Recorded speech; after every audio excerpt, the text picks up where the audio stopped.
এবার বিশাল অর্জন সাথে নিয়ে এশিয়া কাপের সেমিফাইনালে বাংলাদেশের নারী দল আছে বিশাল বড় রানের রেকর্ডও। বিস্তারিত প্রতিবেদনে।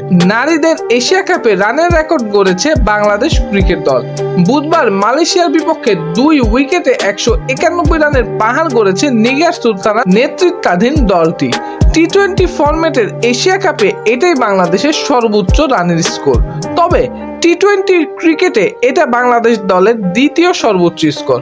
এর আগে 2019 সালে এশিয়ান গেমসে মালদ্বীপের বিপক্ষে নিগার সুলতানা ও ফারজানা হক পিঙ্কির জোড়া সেঞ্চুরিতে 2 উইকেটে 255 রানের রেকর্ড গড়েছিল বাংলাদেশ দল। বুধবার শ্রীলঙ্কার ডাম্বুলায় এশিয়া কাপের চলতি আসরে 11তম ম্যাচে মালয়েশিয়ার মুখোমুখি হয় বাংলাদেশ।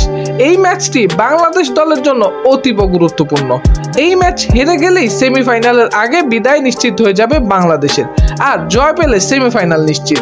এমন কঠিন সমীকরণের ম্যাচে টসে জিতে আগে ব্যাট করতে নেমে ইনিংসের শুরু থেকেই ব্যাটিং তাণ্ডব চালান 2 ওপেনার মুর্শিদা খাতুন ও দিলওয়ারা আক্তার। উদ্বোধনী জুটিতে 7.4 ওভারে তারা 65 রান করেন। তবে 20 বলে 4টি 4 আর 1 ছক্কায় 33 রান করে ফেরেন ওপেনার দিলওয়ারা আক্তার। এরপর অধিনায়ক নিগার সুলতানার সঙ্গে 56 বলে 89 রানের জুটি গড়ে ফেলেন আরেক ওপেনার মুর্শিদা খাতুন। তার আগে 59 বলে 10টি 4 আর 1 ছক্কার সাহায্যে 80 রান করেন তিনি।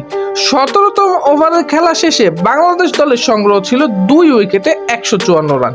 এরপর শেষ 3 ওভারে একের পর এক বাউন্ডারি হাঁকিয়ে স্কোরবোর্ডে আরো 38 রান যোগ করেন নিগার সুলতানা। তিনি 37 বলে 5টি 4 আর 2টি ছক্কার সাহায্যে 62 রানের ঝড়ো ইনিংস খেলে অপরাজিত থাকেন। সুপ্রিয় দর্শক, বাংলাদেশ দলের এই অর্জনের প্রেক্ষিতে আপনার মতামত কি তা অবশ্যই কমেন্ট করে জানাতে ভুলবেন না।